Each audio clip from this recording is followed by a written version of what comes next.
Hello, in this video I'm going to do a part 2 from the previous video that I started for a series on PvE DPS.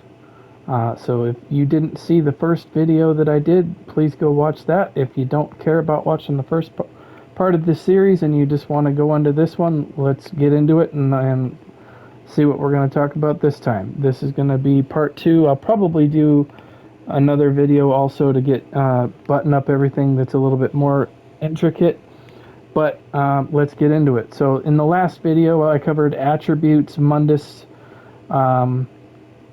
as well as race. So this time I'm going to cover gear sets, what armor weights and traits, things like that, and then what weapons you can use or should use. So in the Elder Scrolls Online, for DPS to be as optimal as possible in dungeons and trials, what you're going to want to be sure that you do is you're going to want to make sure that you are wearing medium armor. And the reason why we do that is because medium armor has damage buffing passives that are more potent than light armor. There also is no penalties for wearing medium armor. If you look at the light armor, there is penalties here, and if you look at heavy armor, there are penalties here. However, medium armor does not have any penalties to it. It's only bonuses. So this makes your DPS build more powerful if you wear... Now, you're going to wear 6 pieces of medium armor, and you need to wear at least 1 piece of light, and I'll get into that here in just a minute. But I'm going to finish off talking about medium armor here first. One of the top reasons we go with medium armor on DPS builds for dungeons and trials is because you get 12% critical damage if you wear 6 pieces.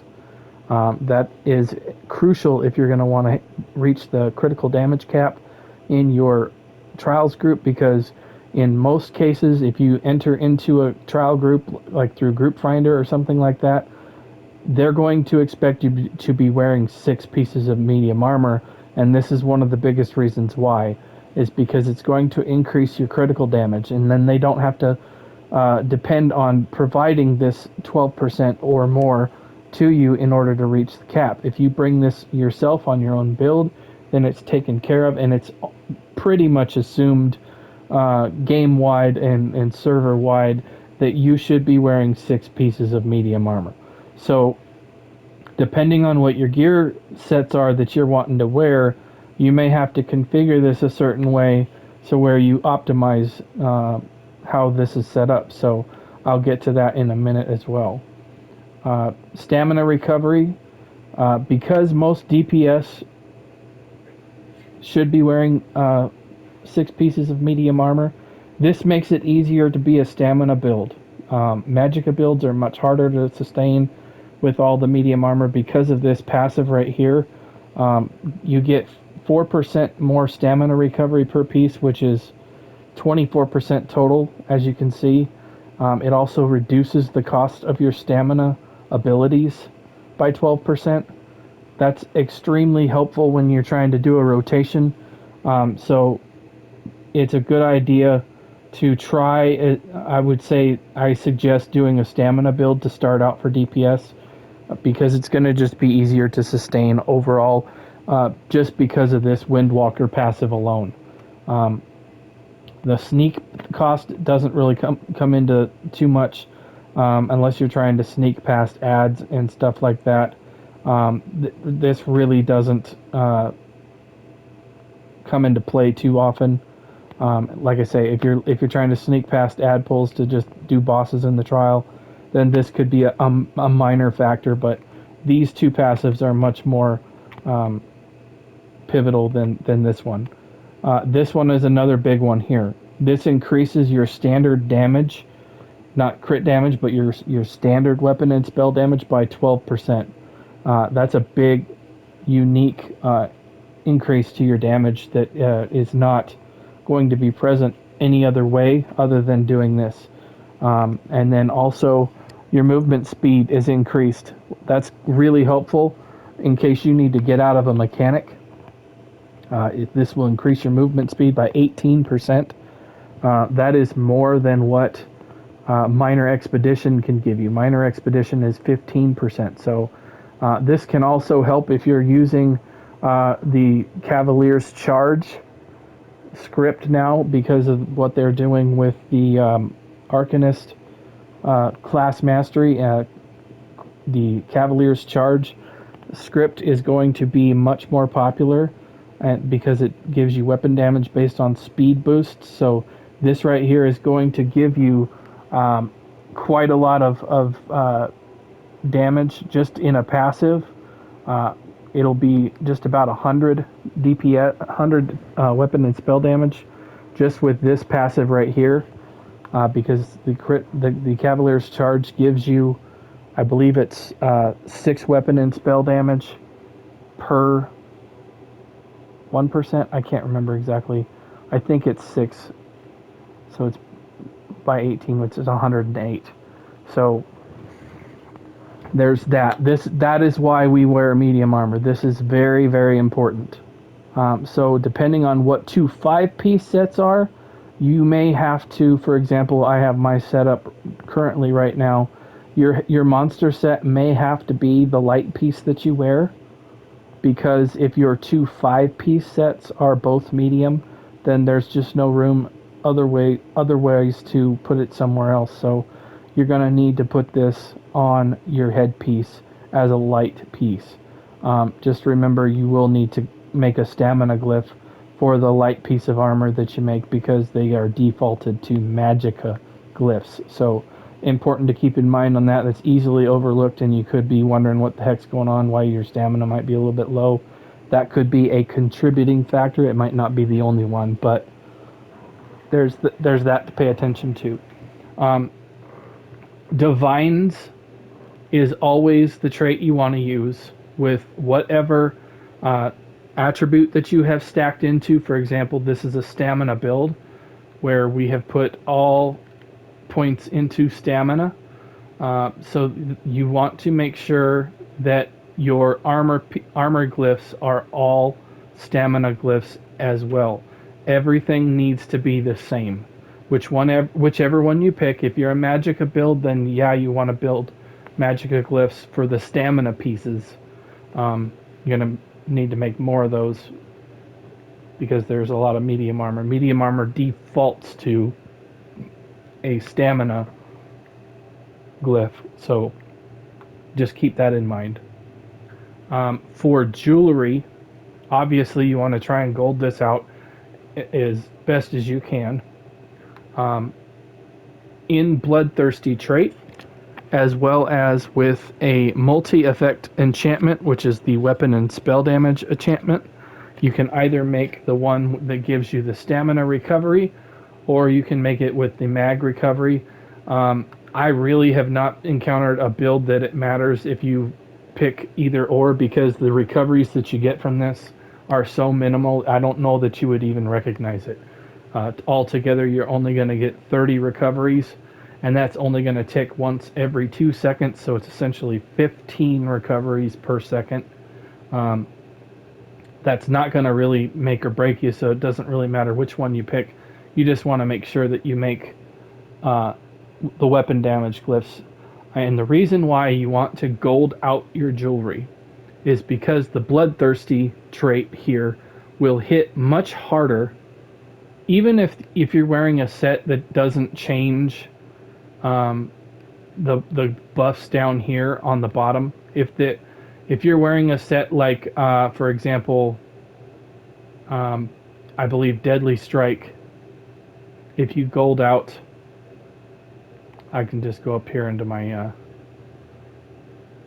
transmute station and show you this. There are some sets that doesn't matter if you gold them out. They're the same. 5-piece kicker doesn't change, essentially. And so in those instances, you're not really changing the 5-piece kicker, but what you are doing is you're increasing the damage that the bloodthirsty trait does, and that can really amount to a lot of damage. Just for example, here's Deadly Strike, and I'll change this to Bloodthirsty so we can watch this trait here. As you can see, if you make it just blue, the Bloodthirsty trait is only 280 weapon and spell damage. So if you have it golded out, for example, then the weapon and spell damage is 350. If you get 3 of those, that's 1,050 spell damage, weapon and spell damage altogether. If you back off and go to the purple zircon level, you're only getting 945. So you're losing out on about 60 weapon and spell damage there. Now, if you only can make the blue, then you're only getting 840. So that's a loss of over 150 weapon and spell damage comparative to the gold value. So that's a pretty big drop in weapon and spell damage. And as you can see, if I change the level of quality, the 15% kicker down there on the bottom on the 5-piece bonus doesn't change. However, all the other values on the set will. And so it's very important to try and gold your gear out if you can. And I'll go into a little bit of a kind of a cheat, not really a cheat or a cheese, but it's a way that you can save on gold materials if you've gotten your trial set farmed out from the newer trial sets. When you go into your transmute station and you go to build, let's just say you were going to build perfected coral riptide like this here. As you can see, the perfected trials gear jewelry automatically comes in golded out setting. It doesn't cost you any gold materials to build this. It only costs you the stones. So this is a way that you can save on not buying chromium platings. This is especially incredibly important if you're just trying to try a build out and you don't quite know if it's going to work or not. Don't waste your chromium platings building a craftable set or a dungeon set or something like that. Try and build the jewelry in the trial set. That way you don't have to spend money on chromium platings. The only gold mats you're going to need are the other types, such as drow wax, tempering alloys for daggers, or if you're using a back bar staff, for example, you would need rosin. But that at least eliminates the need to buy chromiums if you build your trials gear in 2 pieces of the jewelry, along with if you're not using Velothi, you're in a unique build, then you probably are definitely going to be using a trial set, and I would put all 3 of them here. The other 2 pieces, if you're using 3 jewelry pieces, I tend to try and keep my trials pieces on my legs and chest. That way I know exactly where the pieces are on my build, and then the secondary set from either dungeon or PvP or overland or craftable is always, for me anyway, on the hands, waist, shoulders, and front bar weapons or something to like that. If you're using Velothi and you are only getting 2 pieces of the trials gear here, then my next piece that I put it on for trial set is on the feet. So that would be rings, feet, legs, and chest. And then I keep the other set on my hands, waist, and shoulders with the front bar, as you can see here. Now, the back bar situation is dependent on what a couple of things you want to do. Arena weapons. This is very important and a very vital piece to DPS builds. One of the most popular back bar weapons in the history of the Elder Scrolls Online has been the Maelstrom Inferno Staff. Now, if you only have the regular version, that works just as good and is just as potent. And the reason why is because the perfected version only grants penetration. That's the difference with this one. Now, why is that not a big deal? Well, if you're on your back bar, that penetration will count. But as soon as you swap to your front bar, that penetration shuts off. You know, you're no longer benefiting from it. So if you have the perfected version, great, awesome to have. Go ahead and build it. Use it if you've got it. If you don't have the perfected version, it's not the end of the world at all. Your build will not likely change or be affected by this very, very little. The penetration is not a game changer in this. The important thing is that you actually have the weapon, at least the basic version of it. Wall of Elements is one of the best AoEs in the game because of the DPS it will do with the area that it covers, as well as the damage that is increased by this weapon alone. So this is probably a great one to start out with for your build, because this doesn't reposition your character at all. You can just lay it down and it hits everything that's in its path, and it doesn't move you. The other weapon that is more optimal, however, it takes some getting used to and you have to be careful where you use it, is the Perfected Greatsword from Maelstrom. And the reason why this is so powerful is because it buffs direct damage. Now, why is that a great thing? Well, with beams changing to direct damage, the two-handed sword now buffs Fate Carver, which is considered direct damage, as you can see at the very bottom there. So the back bar sword of Maelstrom, when you use this, I'm going to go back down to my dummies here. Probably going to run all over during this series, but it is what it is. Now, when I get down here, let's say you're fighting Talaria in Dreadsail Reef. The water in front of her is something you don't want to go into. So this can be kind of a problem of how you target her, because if you just launch right at her like this and you end up in the water, you're going to die. So you have to be very careful how you use this. You're going to want to try and not launch all the way at certain enemies, because if they've got ground AoEs that are very volatile, it's really going to cause you to die a lot. And you may have to, for example, switch to the Maelstrom Inferno Staff because it's causing too much of a problem for you shooting forward like that. It just depends on the fight you're in and whether or not you can hit. Like during the Talaria fight, I like to try and aim for if the behemoth is out and the off tank pulls him right in front of the boss. I'll pull this guy here, for example. Your DPS usually stands here. This will be the behemoth, and then Talaria is there. Off tank is usually here. Main tank is over here, tanking Talaria. And then you're free to zip in on this guy, and then you can beam through and hit both, as you can see. And that's how that works.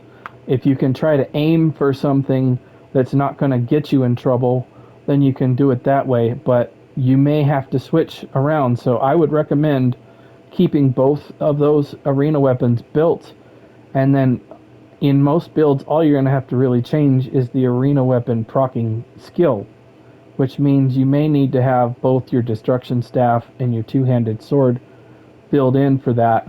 So you may have to make sure that you have a little bit of extra points. So that's something else I would recommend when you're building.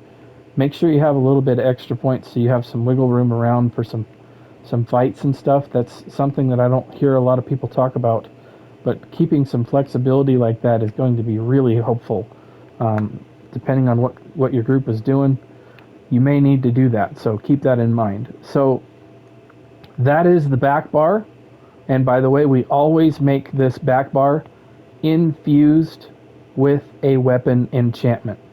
And the reason why we do that is because while we are on our front bar, this infused weapon with the increased weapon damage, the skill that we're using with those weapons, for example, Stampede, as well as the Wall of Elements, even though you're on your front bar, the weapon damage glyph will be procced every 5 seconds on cooldown, and that it will stay up 100% of the time as long as you keep the skill up. So for example, as you can see, my weapon damage here is at 6,284. So if I go smack this guy, it's going to add the 452 weapon and spell damage. And I'll show you that right now. And there it is. And I got a little bit more than that because of the set I'm wearing. I'm wearing Yandir's Might, which is escalating my weapon damage further than that. But you get the idea. As long as you keep this up right here, and you can keep an eye on the timer, you will be able to keep your weapon damage glyph active the entire time, and that is a pretty large amount of weapon damage that you can add to your build. That is, for example, more than what a healer is going to give you with Major Courage. That buff is only 430 weapon and spell damage. So this is definitely something that you need to have present in your DPS build. It is really going to be noticeable if you don't have an infused backbar weapon with a weapon glyph on it. And then you need to run one of the following skills. If you by chance want to make a bow build, then the backbar skill that you're going to want to use is Volley. And probably you're going to want to use Endless Hail because that increases the duration. This is only a 10-second skill and it's harder to manage on the back bar. You're going to want to try and get the 15-second version. It's much easier to deal with. The other thing you can do, if you don't want to have a two-handed sword, you don't want to have a bow, and you don't want to have a destruction staff, you can use a back bar dual wield. Quick Cloak is the version of the skill that you need to put on your back bar, and I'll go into the other sets that are used for those two weapons. For the back bar dual wield, you're going to want to use the Spectral Cloak. Daggers will give you the most critical chance. This is not going to matter as much. Swords will give you weapon damage, but again, this portion of the buff is only going to be active while you're on that back bar. So choosing which one of these you use is only going to matter while you're on the bar.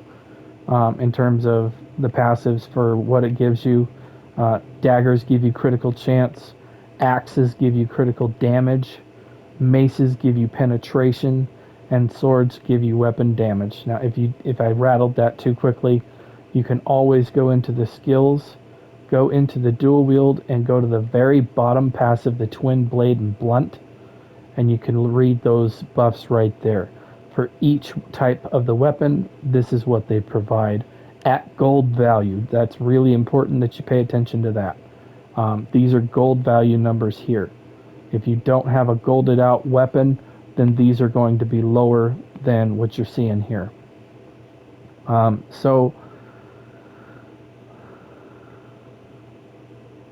sorry, that's not true. You have to fill in the passive all the way. That's the problem. You have to make sure both of these are filled in. Scratch what I said about the gold value. But the arena weapon for the bow, if you go into Maelstrom again,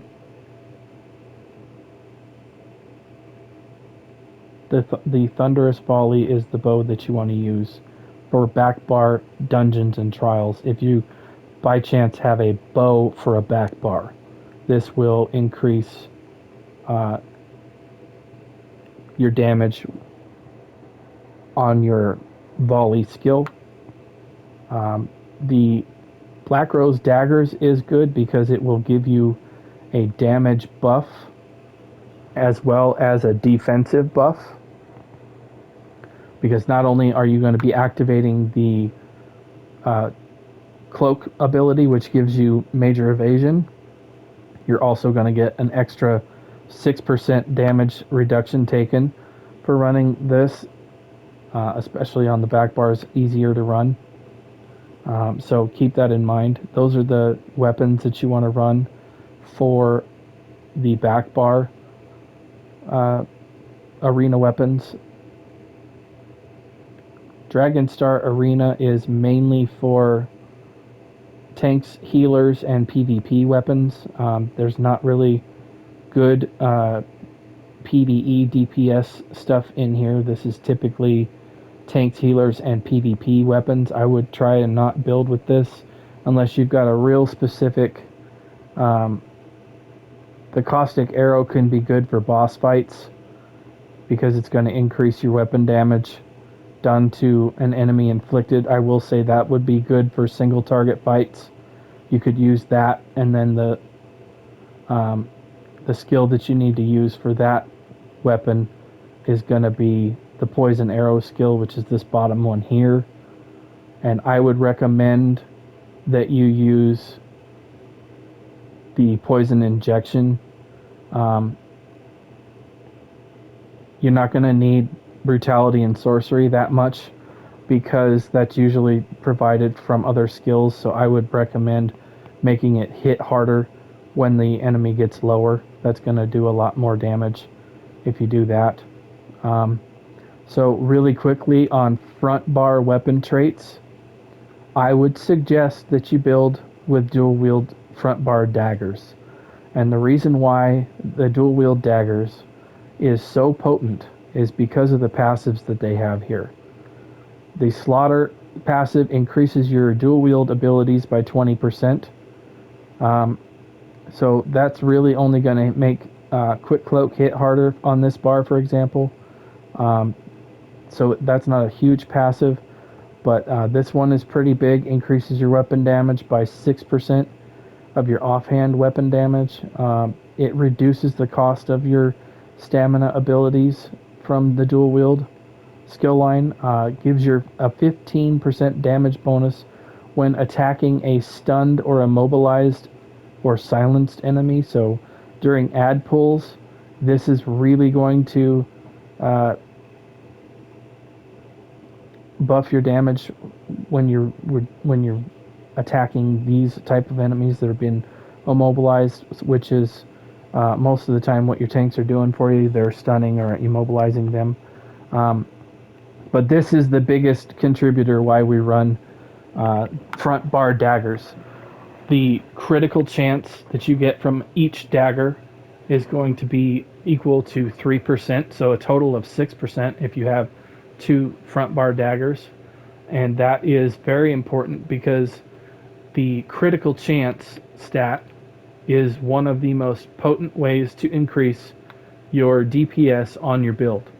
The number one trait that you can add to your build after you have handled critical damage and penetration correctly, once you've done those two things, the best thing that you can increase is your critical damage. After that, then it's weapon and spell damage, and then after those two things, then you can get into the max stats. So when you are, for example, hunting around for what sets to try out together, you're going to want to pair at least one trial set that gives you the Minor Slayer buff. That's 5% increased damage to dungeons and trial enemies. That is irreplaceable. You cannot get this anywhere else other than a trial set, or if you are by chance wearing Oaken Soul. That is not nearly as optimal anymore, especially now that subclassing is out. If you're running an Oaken Soul build, I would highly recommend trying to get off of that. You're going to do much more damage on on a 2-bar build, and really there's builds out there that are essentially 1.5 bar builds because of how easy they are to run. You are going to do a lot more damage if you're not using Oaken Soul, just because of the extra bar of damage involved. And those buffs that are provided by the Oaken Soul are pretty much going to be present on your build for the most part once you build correctly. So that's the essentially what I'm going to talk about in this video. You want to get at least one trial set with Minor Slayer, and then you can pair it with a complementing, I should say, dungeon or PvP set such as Deadly Strike. That's a really good one for beam builds, especially because of the channeling that the beams are. Overland sets are kind of hit and miss. Very few that are very good. The brand new craftable set that came out with update 46, the Tideborn Wildstalker set, is a very good craftable set to use if you don't have something set up for. If you're especially on a beam build, if you've got your trial set built and maybe you're short on stones or something, and you want to build another set to go with your trial set until you have your stones, then this Tideborn Wildstalker set is really good. It does have a line of penetration on it, so if you are going to use this set, then you want to make sure that you don't have another gear set that's got a line of penetration on it, because that's been handled, so keep that in mind. I'm going to go over a lot more detailed stuff in the next video, talk about a lot of different things to just kind of button all this up, but that's going to do it for this video. Thank you for watching, and I'll see you in another video. Bye.